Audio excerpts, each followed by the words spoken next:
नमस्कार विद्यार्थ्यांनो, stopping by woods on a snowy evening ही कविता रॉबर्ट ली फ्रॉस्ट यांची आहे आणि या कवितेचा वर्कशॉप आता आपण इथे सोडवणार आहोत.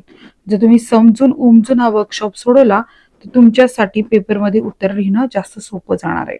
So let's start to solve this workshop.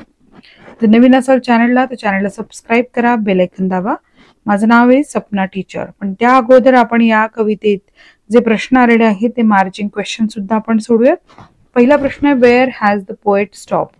Answer आहे, the poet has stopped in the beautiful woods. म्हणजे कवी कुठे थांबला होता. What season of the year is described here? कोणता ऋतू सांगितला इथे? Answer, the season of the year described in the poem is winter. तर विंटर हा ऋतू सांगितलाय. On what date every year is the darkest evening? म्हणजे वर्षातल्या कोणत्या संध्याकाळी सगळ्यात जास्त काळोखी रात्र असते? The date every year when it is the darkest evening is 21 December. 21 डिसेंबरला सर्वात जास्त काळोखी रात्र असते. List the sounds mention in the poem. कोणकोणते आवाज आले होते कवितेमध्ये? The sound mention in the poem are shaking of harness, bales by the horse, sweep of easy wind and downy flecks. आपण पुढे बघतोय, why does the traveler have to leave the lonely lovely woods? म्हणजे ट्रॅव्हलरला त्या सुंदर जागेतनं का जावं लागलंय? तर इथे उत्तर आहे, the traveler has to leave the woods as he has promises to keep and miles to go before the sleeps. आता आपण सुरुवात करूयात इंग्लिश वर्कशॉपचे प्रश्न लिहायला. तर पहिला प्रश्न आहे, put correct mark in front of true statement and wrong mark in front of the false statement. म्हणजे योग्य पुढे योग्य आणि अयोग्य पुढे अयोग्य असं तुम्ही मार्क करायचं आहे. तर सुरू करूयात. The speaker stops to watch the rain falling among the tree. पाऊस पडत होता ते पाहत उभा होता का स्पीकर? अजिबात नाही. स्नो पडत होता.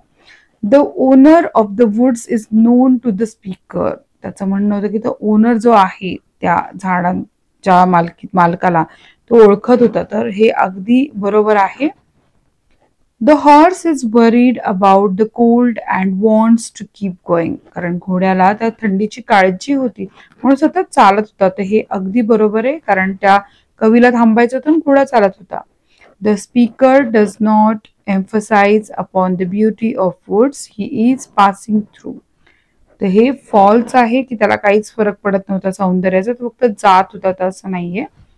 आता पुढे आहे, फाइंड द लाईन किंवा lines from the poem as a proof for the following explanation. आता इथे आपण बघतोय, there is no one to catch the speaker trespassing. म्हणजे कुणीतरी नाही का भटकी लोक किंवा जातात तिथून. तर उत्तर आहे, he will not see me stopping here to watch his woods fill up with snow. कारण त्याची जी सगळी झाडी आहे ती सगळी बर्फाने भरलेली आहे. The little horse draws his master's attention. उत्तर आहे, he gives his harness bell a shake. तो घोडा काय करतो? बेल वाजवतो की चल आता मला जायचंय पुढे. His horse seems anxious to keep going. त्या घोड्याला सतत जायचं होतं पुढे. To ask if there is some mistake.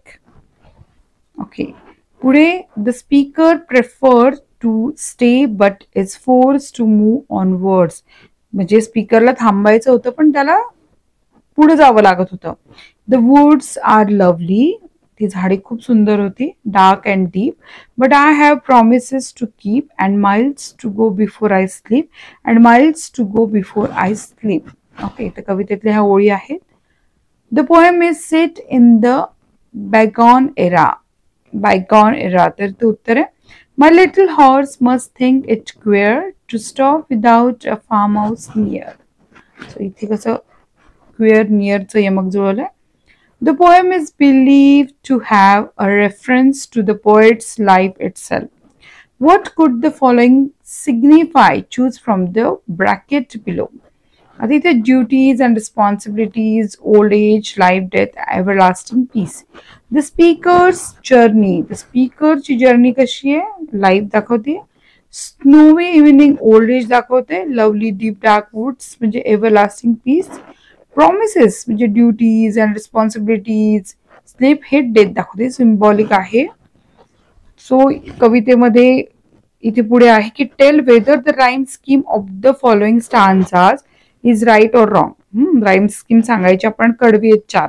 तर इथे पहिली ह्या सगळ्या राईम स्कीम बरोबर आहेत की नाही ते सांगायचंय. तर पहिल्या कडव्याची स्टान्झाची राईम स्कीम राईट आहे, ए ए बी ए. दुसऱ्याची बी बी सी बी पण राईट आहे. राईम स्कीम ओळखता येत नसेल तर कमेंट करा, मी सांगेल तुम्हाला कशी ओळखायची. स्टान्झा सी ची आहे सी सी डी सी, तर ती पण राईट आहे. आणि स्टान्झा 4 डी डी ई डी ही रॉंग आहे, कारण करेक्ट राईम स्कीम आहे डी डी डी डी. अशा प्रकारे तुम्हाला राईम स्कीम इथे लिहायची आहे. Give your on rhyming words for the following. On words म्हटलं ना की स्वतःचे शब्द लिहायचे. पोएमचे वर्ड म्हटलं की पोएम मधले लिहायचे. हे क्लिअर करा. House mouse, woods goods, easy sleazy, wind grind, dark bark, watch swatch. अशा प्रकारे तुमचे शब्द कदाचित वेगळे असू शकतात. कमेंट करून सांगा. इतर मुलं पण तुमच्या कमेंट वाचतात. क्वेश्चन 6 आहे match the lines of the poem with their figure of speech. फार महत्वाचा पॉइंट आहे हा. फिगर ऑफ स्पीच म्हणजे भाषिक अलंकार. आता ह्यातल्या कोणत्या ओळी बघा. Whose woods these are I think I know. तर इथे इन्व्हर्जन आहे. The woods are lovely dark and deep. याला अलिट्रेशन इथे वापरलं आहे फिगर ऑफ स्पीच. ओळखता येतं ना तुम्हाला. And miles to go before I sleep, and miles to go before I sleep यासाठी रिपिटेशन हे वापरलंय. My little horse must think it queer. तर हे पर्सॉनिफिकेशन आहे, कारण जेव्हा माणसाची किंवा प्राण्याची किंवा इतर अॅनोनिमस गोष्टींची उपमा दिली जाते एखाद्या वस्तूला, म्हणजे घोड्याला दिली आहे, तिथे पर्सॉनिफिकेशन येतं. ठीक आहे. आता 3ऱ्या लाईन मध्ये माइल्स टू गो हे रिपीट केल्यामुळे इथे रिपिटेशन आहे. हे खूप सोपं जाणार तुम्हाला, लक्षात ठेवा फक्त, म्हणजे मार्क पैकीच्या पैकी मिळतील. Match the words given in the group A and their meaning in group B. आता आपण त्याचा अर्थ, हे पण येतं एक्झामला. Mistake, error, downy flake, soft snow falling, woods जंगल, क्वेअर म्हणजे स्ट्रेंज. वेअरचा अर्थ स्ट्रेंज होतो. Complete the following web diagram. ह्या फार महत्वाच्या एक्झामला येतात. वेब डायग्राम असतोच क्वेश्चन. विंडचं काय येणार आहे, कोल्ड. विंड कशी हॉट सुद्धा असते, कोल्ड स्वीपिंग पण असते, विंड हाउलिंग पण असते आणि विंड स्टॉमी असते. ओके. पुढे आपण बघणार आहोत की इव्हिनिंग. इव्हिनिंग डार्केस्ट त्याने दिले. इव्हिनिंग कोल्ड डे असते. इव्हिनिंग सनसेट, बरोबर, रिलेटेड वर्ड. प्लीझंट खूप छान असते. आणि स्नोवी सुद्धा असते. बर्फ पडतो ज्या ठिकाणी त्या ठिकाणी ती स्नोवी असते. Pick out lines from the poem that contain imaginary. Imaginary म्हणजे काय, तुम्ही डोळे बंद केलेत आणि तुमच्या समोर कोणी काहीतरी सांगतंय माझ्या हातात आईस्क्रीम आहे आणि ते आता आईस्क्रीम इतकं सुंदर आहे आणि मी आता ते खाणार आहे.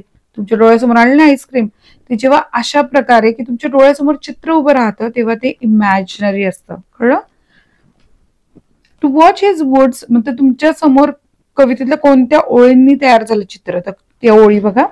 To watch his woods fill up with snow, my little horse must think it queer, to stop without a farm house near between the woods and frozen lake.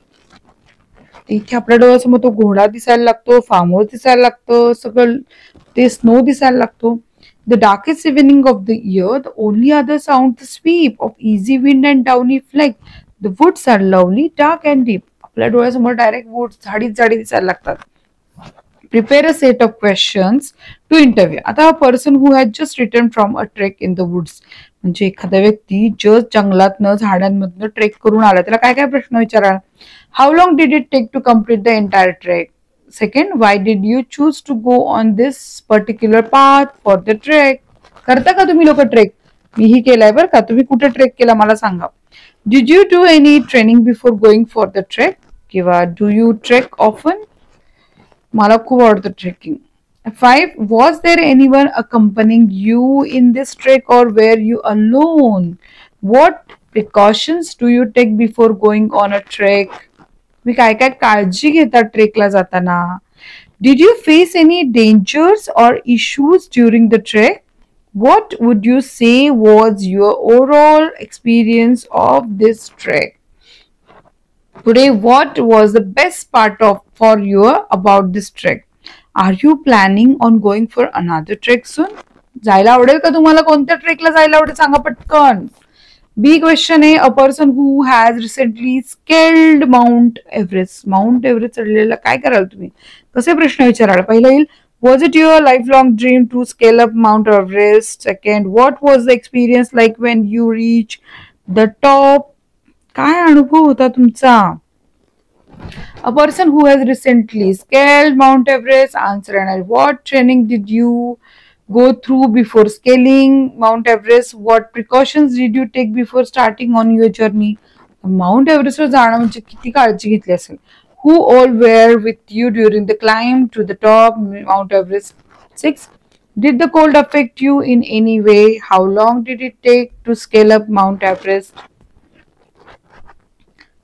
5. Who all were with you during the climb to the top of Mount Everest? And 6. Did the cold affect you in any way? How long did it take to scale up Mount Everest? Okay. 7.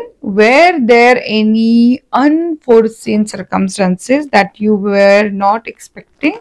अचानक काही घटना घडल्यात का असं. What would you say was the toughest part of the scaling Mount Everest. म्हणजे Mount Everest चढताना सगळ्यात कठीण असा कुठला भाग होता का. Do you plan to scale up any other major mountains in the near future. तुम्हाला कुठल्या इतर आणखीन कोणते जायचे का पर्वतारोहण करायला. Okay, so thanks for your support. हा आमचा क्यूआर कोड आहे आणि तुम्ही आम्हाला जो सपोर्ट करताय त्याबद्दल आम्ही तुमचे खूप खूप खूप आभारी आहोत.